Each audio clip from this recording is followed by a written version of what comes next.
Happy New Year, everybody. Back in August, I released a one-off episode in which I answered the most common question I received from people, which is, how do I get a job in the conservation world? I called it a shed session. I really didn't know what to expect by releasing an episode that was just me sitting in this shed completely alone, talking into a microphone for an hour and a half like a very strange person. But surprisingly, it was one of the most popular and widely shared episodes of the year.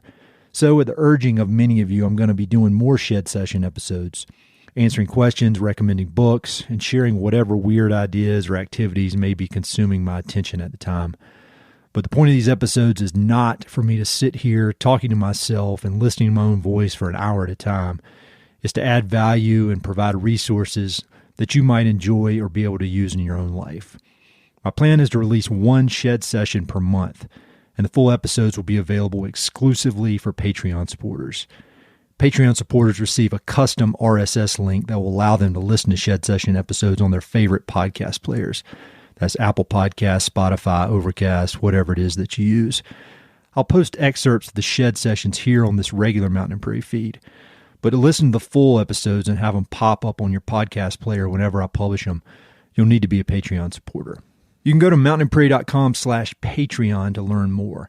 But the bottom line is you can sign up for as little as $2 a month, which, let's face it, is ridiculously cheap. Just this morning, I paid $2 to park in front of the coffee shop where I went in and then paid $5 for an Americano plus the tip. And there's no question I get a lot more value from the $5 a month I pay to listen to Sam Harris or the $8 a month I pay to listen to Jocko than I got from that overpriced caffeine juice. I say it all the time, and I'll say it again. Patreon is the financial foundation of all things Mountain and Prairie. Patreon support has always been meaningful and greatly appreciated. But now that Mountain and Prairie is my full-time job, it's essential. So hopefully these shed session episodes will serve as a little extra thank you to everyone who so generously supports my work, and perhaps even as an incentive to those of you who've been on the fence about signing up for Patreon. So again, you can go to mountainandprairie.com/Patreon to learn more and sign up. But obviously, no pressure. All the regular Mountain and Prairie episodes will continue to be free as they have been for nearly 8 years. But for those of you who have, do, and will support Mountain and Prairie via Patreon, I greatly appreciate it. We got exciting things in store for 2024, and your support is what makes it all happen.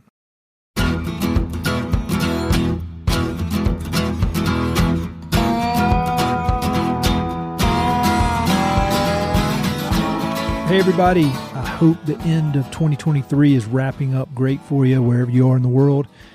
Everything's good here in Colorado Springs. I'm sitting here in my backyard shed all by myself talking into a microphone like a real weirdo. But this is what I promised. I promised to you very generous Patreon supporters that we'd start doing at least monthly Patreon exclusive episodes. And so here we are. And what I'm going to do, my decision or my thought on this is to do shed sessions. And if you listen to the podcast a lot, a few months back, I did a shed session where I answered the question that I get the most, which is, how do I get a job in the conservation world? And I answered that question, just blabbed and blabbed and blabbed and blabbed. But I provided the best answer I could, and I think it was almost 90 minutes, which is kind of crazy. And it was me sitting out here in the shed, which is not where I normally record the podcast. I normally do that in my basement where it's silent. But I'm out here in the shed. And so I thought I think going forward, I'm going to be doing all the Patreon exclusive episodes will be shed sessions. And they'll be either answering questions or doing book recommendations or doing any sort of, doing any sort of recommendations, content that is outside of the normal interviews. Things that I'm interested in. Some of it may be directly related to the West, and then some of it may be completely out of left field. But that's kind of what I've done on Patreon over the years, and I used to do videos, but I think podcast will work better. So anyway, we'll see what happens. But before I get started, I want to thank all of you Patreon supporters once again for your support. 2023 was my first year of doing podcasts full-time as my job, or doing Mountain and Prairie work full-time as my job. And it was a great year, and it worked out well, but none of that would have happened without the support of Patreon supporters. So thank you for all of that. Before I get started, I want to give a few disclaimers, as I did in the other shed session. I'm out here in my shed, which is insulated, but it's not soundproof like my basement. And so there very well may be cars driving through the alley behind here. The garbage truck may come. There might be some dogs barking. And then it's just me by myself. Right now I'm staring at a computer screen with all my notes.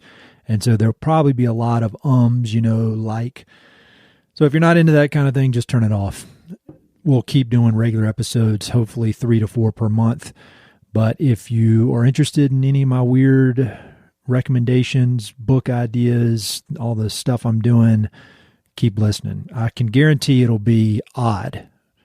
I don't know if it'll be anything other than that, but my goal is to add value.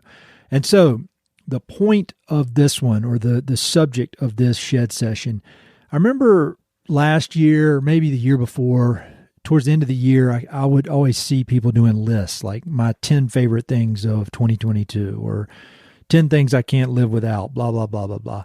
And so I was thinking about that yesterday when I was out running. And I thought for this one, I'll do 12 things that I loved in 2023. And almost all of these things, I would say 10 of these things are things that you could do, or you could read, or you could buy that would help you out and add value. They're actually, so 10 are things that you could apply to your life and that hopefully will be good recommendations that you'll get some value from. Then there are 2 of them that, one I would recommend, but I hope you won't need to use it. This is to create suspense. And then the second one is I highly recommend it, but it very well may be illegal where you live. So as I work down the list, you can see what I'm talking about there. But overall, what I'm going to be recommending are some books, some different experiences and trips, one specific product that may or may not be illegal where you live, some music, some different sports that I've been trying out, some different conservation organizations that I support, and just things that caught my attention in 2023. Some of them are surprised, some of them aren't. But overall, 2023 was a really great year. As I mentioned, it was my first year of full-time Mountain and Prairie as my job, and it went better than expected. Great podcast, great conversations on the podcast, a lot of really, really cool events across the West, and just a lot of different opportunities that popped up over the course of the year, which I was very happy with. The challenging side of 2023 was that the vast majority of the year was defined by a really, really, really traumatic shoulder injury that I had in November of 2022. Right after Thanksgiving, I fell and basically just destroyed my shoulder. I mean, it's pretty much my arm fell off. It was hanging on by some muscle and skin, but destroyed the ligaments, broke my clavicle, like snapped it in half, and it went kind of up underneath. Had to have 2 different surgeries, metal put in. They put in a cadaver ligament. And so obviously that really shut me down from a physical standpoint for most of 2023. But there was a lot of unexpected great things that came from that shoulder injury. The process of doing physical therapy was very enlightening and very motivating. But as far as strenuous physical activity, this year was a lot different from that. But overall, even with the lack of strenuous activity, it was a really, really, the experience of going through that shoulder reconstruction and the PT and building it back up, I wouldn't trade it. It was great. So overall, the year, even with all its challenges, was a wonderful year. And a lot of these 12 things that I love are somewhat related to either my work with Mountain and Prairie or that crazy shoulder injury and recovering from that. And then some of them are just random. And so let's go ahead and get right into it.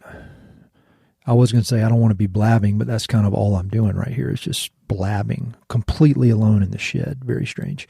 All right, number one thing that I loved in 2023 is a book, and that book is Hatchet by Gary Paulson. And I know a lot of Mountain and Prairie listeners and a lot of my friends love this book as much as I do. It is I guess like a book written for young kids, like probably from 10 years old up, maybe teenagers. But it is about this boy that is on an airplane flying through the Canadian wilderness. The plane crashes. The pilot has a heart attack. The plane crashes into a lake, and the boy survives. But all he has is a hatchet that his mom gave him just before he got on the plane. And it's just kind of the classic adventure book that I think defines a lot of young people's childhood when they think about their favorite books. I think it's Hatchet by Gary Paulson. And then I think the other one that defines a lot of childhoods is My Side of the Mountain by Gene Craighead George. And I love both of those books. But I read Hatchet to my oldest daughter aloud a few years ago. And then I don't know if you can hear that siren, but that's part of being in the shed. So I read Hatchet to my oldest daughter a few years ago, and I've just started reading it to my youngest daughter. And I just cannot tell you how much I love that book. And it brings back great memories from my childhood. And I really do think that book laid the groundwork, thinking about outdoor adventure, the great outdoors, wide open spaces, all that kind of stuff, and just a straight up love of reading. And when I trace back, looking back, hindsight, what do they say? Hindsight's 2020. Hatchet is one of those books that really set the trajectory of the things I'm interested in and my love of reading. And with my oldest daughter, we still talk about that book all the time, very specific scenes from it. And my youngest she'll be 6 in a few months, and she gets it. I mean, I have to explain parts of it. There's some parts I kind of skip over. But overall, it's just been a great experience reading it to both of my daughters, and it's a reminder of how much I love that book. And so I don't care if you're 15 or if you're 95, if you haven't read Hatchet, you need to read it. And I recommend all of Gary Paulson's book. He's an interesting dude, and I actually heard he died in the last year or two, and there was an interview with him from Fresh Air with Terry Gross, and very, very interesting guy, but somehow he cracked the code on writing books that are magical for young kids, young teenagers, but they're also just as great for adults. So I highly, highly recommend Hatchet. I love it. I love it on its own. I love reading it to my daughters. I love thinking about it. I love talking to other folks who have read it and enjoyed it. Just the other day, I saw a post somewhere from Matt Skoglund of North Bridger Bison, who's been on the podcast twice, and he was talking about how much he loved Hatchet. And so it's kind of this thread that runs through a lot of people that are in my circle. So Hatchet by Gary Paulson. Number 2 is more books. And this is a book publisher, and it's Patagonia Books. And before I started doing the podcast and talking to a lot of authors, I didn't know anything about publishers. I didn't care. And I was always kind of confused when people would talk about, my book is being published by Penguin, or my book is being published by HarperCollins. I'm like, who cares where it's being published? But now I understand the business of it, and now I'm kind of in the process of trying to get my own stuff published. And so I understand how important that is. But even though I know so much about publishers now, there's none except for one. There's no publisher that I would say I'll read every single thing they publish. The only exception to that is Patagonia Books. And I've had a lot of different guests on my podcast whose books have been published through Patagonia Books, like Dylan Tamina, who wrote Headwaters, Rick Ridgway, who wrote Life Lived Wild, The Future of the Responsible Company, which is Vincent Stanley, which I just put out a few weeks ago. And they're kind enough to send me a lot of the books that they publish. And truly, if I had the time, I would read every single one of them. The substance of the books are amazing, and then they're put together so that they're almost like coffee table books with beautiful photos and artwork. In Dylan Tamina's book, the artwork in that book is done by Francie Ashforth, who's also been a guest on the podcast. And Patagonia, sometimes they'll publish new books by new authors, and then sometimes they'll go back and buy the rights to a book that was published in the 60s or 70s just because it's important, and they'll republish it in with beautiful art, beautiful photos, and put it out on their platform. And truly, every single book that shows up in the shed from Patagonia, it's the kind of book that I feel like I need to read because there's so much there to learn about.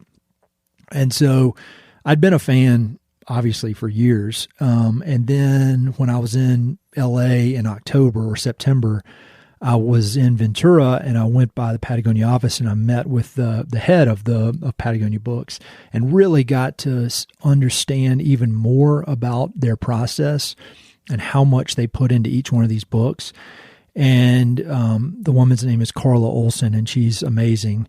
And she really told me about their process and the editorial process and the fact-checking process and how they have experts, subject matter experts, third parties, read the book to make sure it all makes sense, and how few titles they take on and how few authors they take on because they want to give it their full attention and really put the full weight of the organization behind every book that they put out.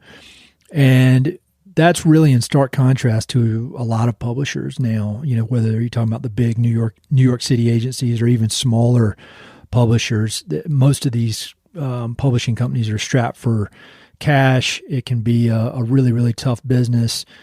And it's kind of like it's almost like a venture capital thing where they do, they'll publish 10 books.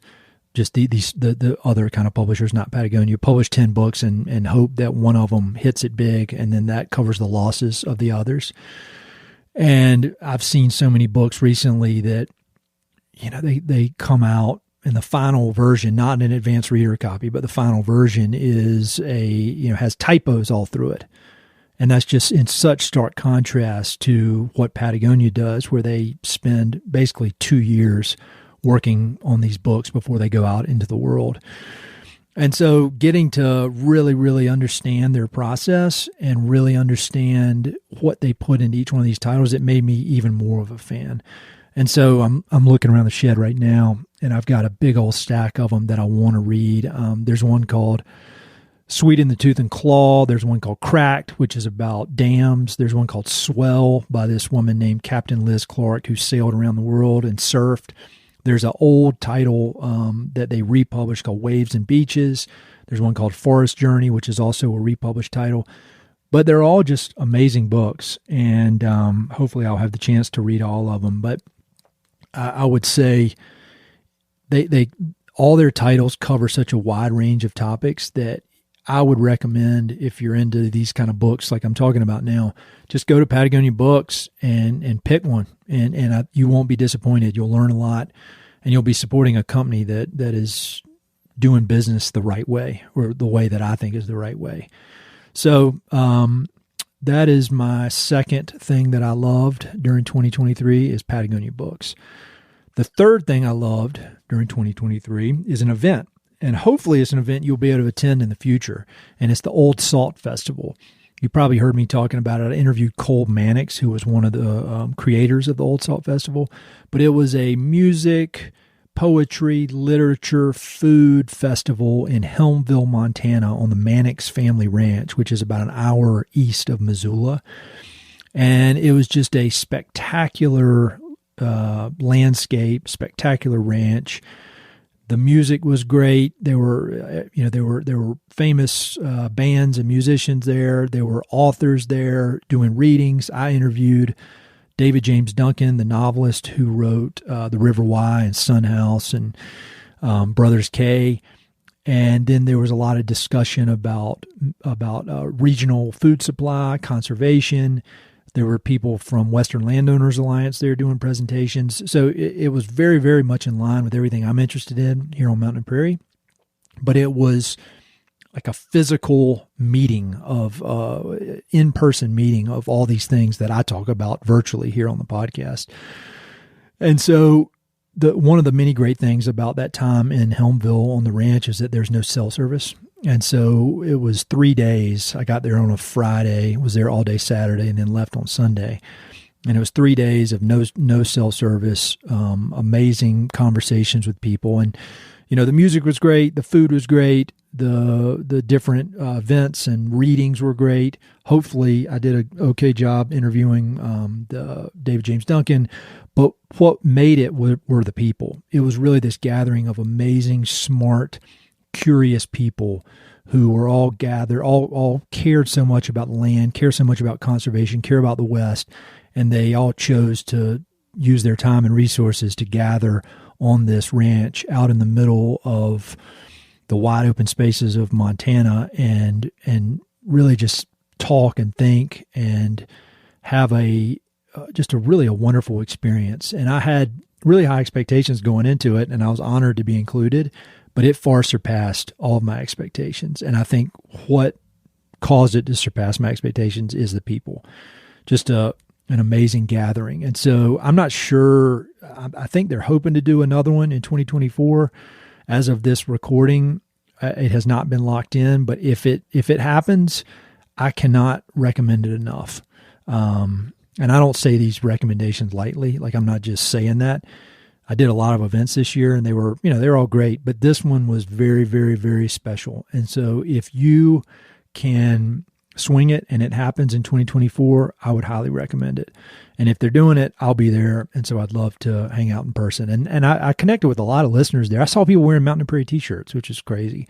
But I thoroughly enjoyed getting to know people. I've stayed in touch. I made contacts with folks. And so if you're interested in all this different stuff that I talk about here on the podcast, you would love the Old Salt Festival.